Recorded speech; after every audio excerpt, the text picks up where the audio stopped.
মা, তুমি সবার সেরা। নাচে গানে গৃহকর্মে তুমি চির অনন্যা।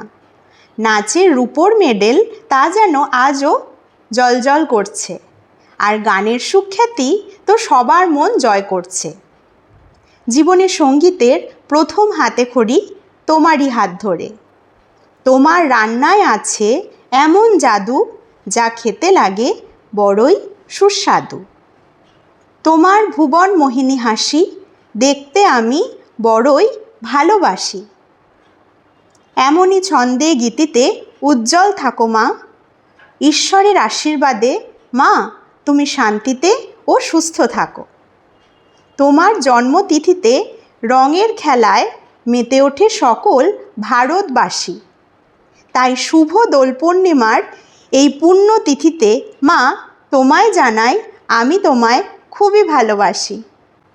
কেমন হয়েছে কবিতাটি? আমার মায়ের জন্মতিথি উপলক্ষে এই সুন্দর কবিতাটি আমি লিখেছি। মাকে অলরেডি আমি পড়ে শুনিয়েছি, মা বলল যে খুবই ভালো হয়েছে। সেই সুবাদে মা এও বলল যে এটা সকলের মাঝে শেয়ার করে দিতে, যাতে সকলের মতামত আমি জানতে পারি। ভুল ত্রুটি হলে ক্ষমা করো। আর সকলকে জানাই শুভ দোল পূর্ণিমার অনেক অনেক শুভেচ্ছা, অভিনন্দন।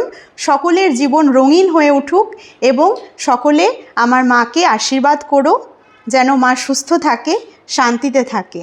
সকলকে অনেক অনেক ধন্যবাদ। ফ্রিতে লাইক আর কমেন্ট করতে কিন্তু ভুলো না। দেখো, নিঃস্বার্থভাবে যদি একটু কারোর পাশে দাঁড়াও তাহলে কিন্তু ভগবানও তোমাদের অনেক উপকার করবে। তাই সকলে পাশে থাকো, ভালো থাকো। সকলকে জানাই হ্যাপি হোলি।